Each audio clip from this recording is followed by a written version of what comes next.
Hello everyone, I am Sudhanshu Pandey.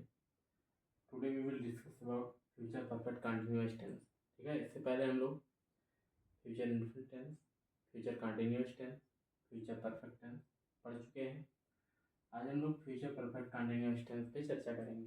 ठीक है, तो सबसे पहले हमें जानना होता है पहचान क्या होती है। ठीक है, जैसे फ्यूचर परफेक्ट कंटिन्यूअस टेंस का पहचान क्या है, कैसे हम पहचानेंगे कि कोई भी वाक्य लिखा है तो उसको कैसे पहचानेंगे कि वो फ्यूचर परफेक्ट कंटिन्यूअस टेंस का वाक्य है। ठीक है, सबसे पहले हमें जानना क्या होता है पहचान। देखते हैं पहचान क्या है कि इस काल के वाक्यों के अंत में से रहा होगा, से रही होगी, से रहे होंगे, से रहा होगा आदि शब्द आते हैं। ठीक है, ऐसे वाक्य जिनके अंत में से रहा होगा, से रही होगी, से रहे होंगे, से रहा होगा आदि शब्द आते हैं, वो फ्यूचर परफेक्ट कंटिन्यूअस टेंस के वाक्य कहलाते हैं। ठीक है, जैसे उदाहरण देखिए, राम सोमवार से विद्यालय जा रहा होगा। अब देखो यहाँ से रहा होगा है ना, तो ये आपका फ्यूचर परफेक्ट कंटिन्यूअस टेंस का वाक्य है। ठीक है, क्या है फ्यूचर परफेक्ट कंटिन्यूअस टेंस का वाक्य। अब पढ़ते हैं रूल्स ऑफ ट्रांसलेशन यानी अनुवाद बनाने के नियम। ठीक है, मान लीजिए कोई फ्यूचर परफेक्ट कंटिन्यूअस टेंस का सकारात्मक वाक्य अफर्मेटिव सेंटेंस है, तो उसका हम लोग अनुवाद कैसे करेंगे। ठीक है, उसके लिए नियम पढ़ते हैं। आई एवं वी के साथ सहायक क्रिया शैल है बी। आई एवं बी के साथ सहायक क्रिया अर्थात हेल्पिंग वर्ब शैल है बीन तथा मुख्य क्रिया अर्थात मेन वर्ब की पहली अवस्था में आईएनजी का प्रयोग होता है। क्या करते हैं कि आई एवं बी के साथ में सहायक क्रिया helping verb shall have been और मुख्य क्रिया की पहली अवस्था में आईएनजी का प्रयोग होता है। ठीक है, दूसरा नियम कह रहा है कि आई एवं बी को छोड़ करके, आई एवं बी को छोड़ करके अन्य सभी कर्ताओं के साथ में सहायक क्रिया अर्थात helping verb will have been तथा मुख्य क्रिया की पहली अवस्था में आईएनजी का प्रयोग होता है। ठीक है, आई एवं बी को छोड़ करके अन्य सभी कर्ताओं के साथ में, यानी ही सी इट हो, चाहे वो आपका यू दे हो, चाहे वो एक वचन करता हो, चाहे वो बहुवचन करता हो, सभी के साथ में क्या होगा सहायक क्रिया विल हैव बीन और मुख्य क्रिया की पहली अवस्था में आईएनजी का प्रयोग होगा। ठीक है, तीसरा नियम कह रहा है कि इस काल के वाक्यों में निश्चित समय के लिए अगर इसमें समय दिया रहता है, ठीक है, तो अगर समय निश्चित है तो सिंस लगेगा और समय अनिश्चित है तो फार का प्रयोग होगा। ठीक है, तो वही कह रहा है कि इस काल के वाक्यों में निश्चित समय के लिए सिंस तथा अनिश्चित समय के लिए फार का प्रयोग होता है। ठीक है, सेंटेंस स्ट्रक्चर है, पहला देख लीजिए। जैसे मान लीजिए पहला सब क्या है सब्जेक्ट होगा अर्थात कर्ता होगा, फिर सहायक क्रिया कर्ता अनुसार सहायक क्रिया शैल हैव बीन या विल हैव बीन होगा, फिर आपका first form of the verb यानी क्रिया की पहली अवस्था होगी प्लस आईएनजी यानी उसमें आईएनजी जुड़ा होगा, फिर आपका ऑब्जेक्ट अर्थात कर्म होगा। ठीक है, फिर सिंस फार होगा, फिर प्लस डॉट डॉट डॉट होगा। ठीक है, जैसे एग्जाम्पल उदाहरण लड़के 2 घंटे से खेल रहे होंगे। ठीक है, लड़के 2 घंटे से खेल रहे होंगे, तो लड़के की अंग्रेजी द बॉय। ठीक है, अब द बॉयज है तो विल हैव बीन।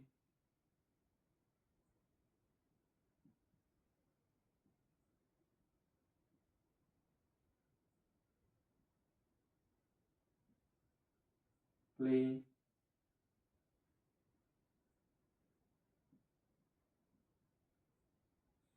समय अनिश्चित है। ठीक है, तो इसलिए यहाँ पर किसका प्रयोग होगा फार।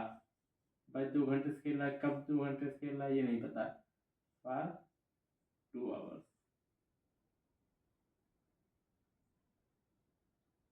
ठीक है, the boys will have been playing for 2 hours. ठीक है, लड़के 2 घंटे से खेल रहे होंगे। अगला बात आता है निगेटिव सेंटेंस अफर्मेटिव, समझ में आ गया।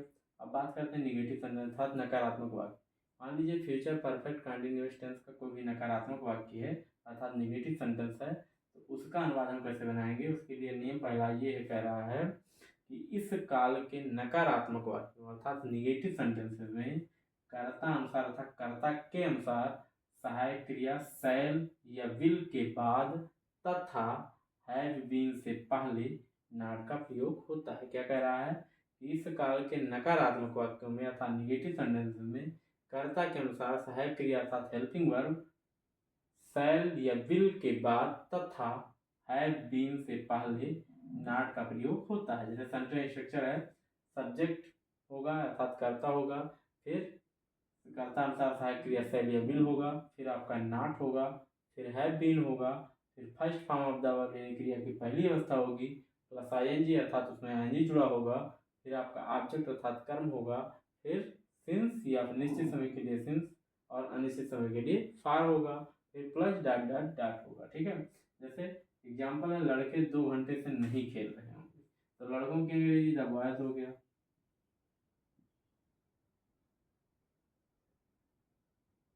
क्रिया बिल लगेगी, फिर कह रहा है नॉट लगा दीजिए, नॉट लगा दिए,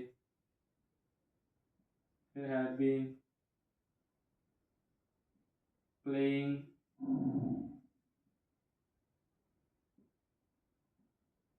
फॉर 2 hours,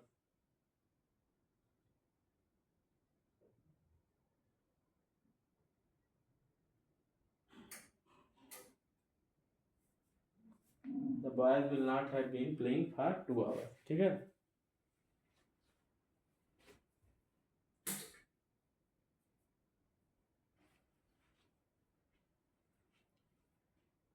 क्या है कि the boys will not have been playing for 2 hours, यानी लड़के 2 घंटे से नहीं खेल रहे होंगे। ठीक है, अगला बात करते हैं, ये बात निगेटिव की हो गई, अर्थात हम लोग अफर्मेटिव पढ़ चुके, नेगेटिव पढ़ चुके। अब बात करते हैं इंट्रोगेटिव अर्थात प्रश्नवाचक वाक्य की। ठीक है, तो इसमें पहला नियम कह रहा है कि यदि वाक्य क्या से प्रारंभ होता है तो कर्ता अनुसार सहायक क्रिया शैल या विल को कर्ता से पहले लिखते हैं। यदि वाक्य हमारे कैसे प्रारंभ हो रहा है, क्या से प्रारंभ हो रहा है, तो कर्ता के अनुसार सहायक क्रिया अर्थात हेल्पिंग वर्ब शैल या विल को कर्ता से पहले लिखते हैं। पहले सेंटेंस स्ट्रक्चर क्या है, शैल या विल होगा, कर्ता अनुसार सहायक क्रिया शैल या विल होगी, फिर आपका सब्जेक्ट अर्थात कर्ता होगा, फिर हैव बीन होगा, फिर first form of the verb यानी क्रिया की पहली अवस्था होगी, फिर आईएनजी होगा, फिर आपका ऑब्जेक्ट अर्थात कर्म होगा, फिर निश्चित समय के लिए सिंस और अनिश्चित समय के लिए फार होगा, फिर प्लस डॉट डॉट डॉट आपका क्वेश्चन मार्क होगा। ठीक है, जैसे क्या लड़के 2 घंटे से खेल रहे होंगे, तो अब यहाँ पर देखो लड़के हैं तो इसलिए विल लगेगा, will the boys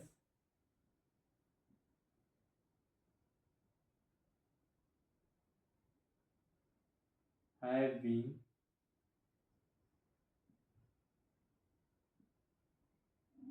playing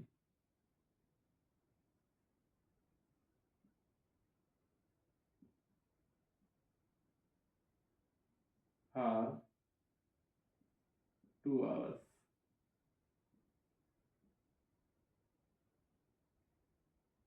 question, ठीक है, क्या लड़के 2 घंटे से खेल रहे होंगे, तो will the boys have been playing for 2 hours।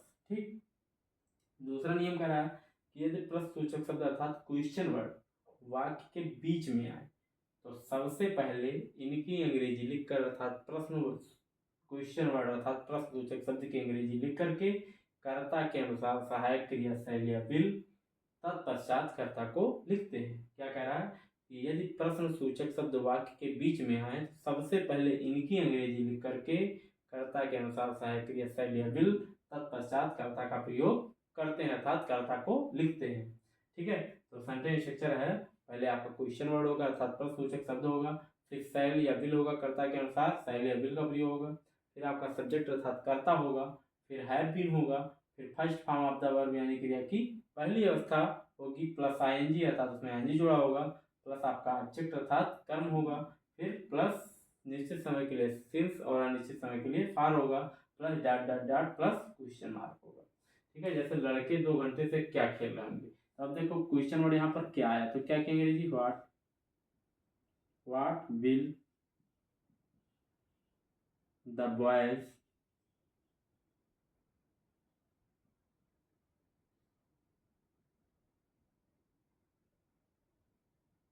Have been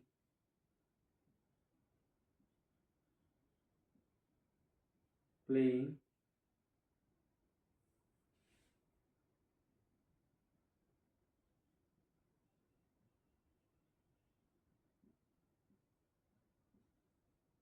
for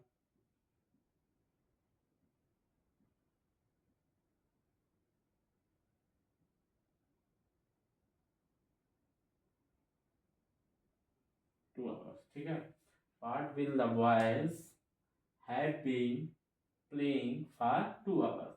ठीक है, लड़के 2 घंटे से क्या खेल रहे होंगे। ठीक है, अब हम लोग पढ़ चुके अफर्मेटिव सेंटेंस, समझ में आ गया, नेगेटिव सेंटेंस पूरी तरीके से पढ़ चुके। ठीक है, इंट्रोगेटिव पढ़ चुके, ठीक, यानी सकारात्मक पढ़ चुके, नकारात्मक पढ़ चुके और प्रश्नवाचक पढ़ चुके। अब हमको पढ़ना है लास्ट में, सबसे लास्ट में जो बचता है वो इंट्रोगेटिव नेगेटिव सेंटेंस। ठीक है, इंट्रोगेटिव से नेगेटिव सेंटेंस का मतलब क्या हुआ, प्रश्नवाचक नकारात्मक। ठीक है, तो इसका स्ट्रक्चर हम लोग देखते हैं। यदि वाक्य हमारा क्या से प्रारंभ हो रहा है, बीच में नहीं आ रहा है, तो उसका सेंटेंस स्ट्रक्चर कुछ इस प्रकार से होगा। पहले आपका शैल या विल होगा, ठीक है, कर्ता के अनुसार शैल या विल होगा, फिर आपका सब्जेक्ट होगा अर्थात कर्ता होगा, फिर आपका नॉट होगा, फिर हैव बीन होगा, फिर first form of the verb यानी क्रिया की पहली अवस्था होगी, फिर आईएनजी होगा, फिर आपका ऑब्जेक्ट अर्थात कर्म होगा, फिर निश्चित समय के लिए सिंस और निश्चित समय के लिए फॉर होगा, फिर प्लस डॉट डॉट डॉट आपका क्वेश्चन मार्क होगा।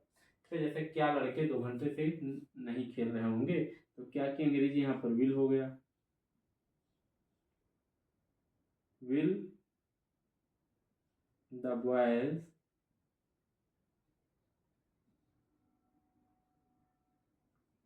Not have been playing for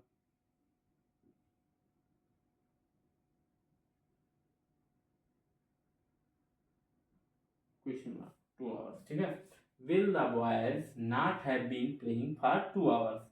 क्या लड़के 2 घंटे से नहीं खेल रहे होंगे, तो will the boys not have been playing for 2 hours.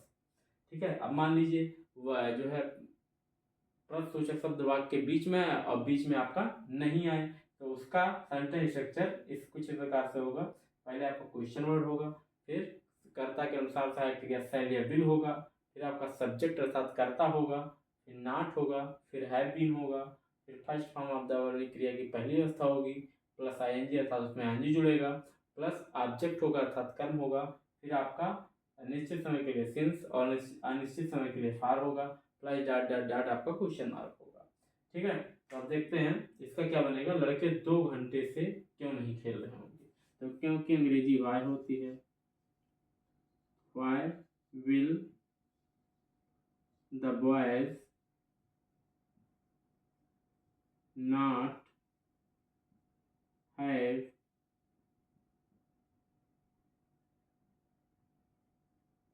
Been playing for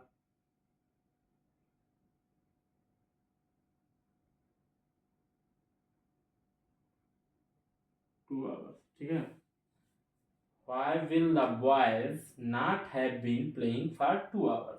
लड़के 2 घंटे से क्यों नहीं खेल रहे होंगे, तो क्या बनेगा, Why will the boys not have been playing for 2 hours? ठीक है, आशा है कि आप लोग फ्यूचर परफेक्ट कंटिन्यूअस टेंस आप लोग के अच्छे से समझ में आ गया होगा। ठीक है, वीडियो को पूरा देखें, ठीक है, नियम को पढ़ें और उसके बाद जो है खुद से प्रैक्टिस करें वाक्य अपने आप से ले करके और इस सेंटेंस स्ट्रक्चर पे बनाएं। ठीक है, और आपका प्रैक्टिस करेंगे तो प्रैक्टिस मेक्स मैन परफेक्ट, क्योंकि प्रैक्टिस करने से ही सब कुछ होता है। तो जब आप प्रैक्टिस कर लेंगे तो आपको निश्चित ही जो 12 टेंस है आपका, उसको पढ़ने के बाद अगर आप प्रैक्टिस करते हैं तो निश्चित ही आपको ट्रांसलेशन में कोई भी दिक्कत नहीं आने वाली है। ठीक है, ये हमारा फ्यूचर परफेक्ट कंटिन्यूअस टेंस, ये जो है ट्रांसलेशन यानी टेंस का लास्ट था। ठीक है, यहीं पे आपका टेंस समाप्त होता है। ठीक है, धन्यवाद।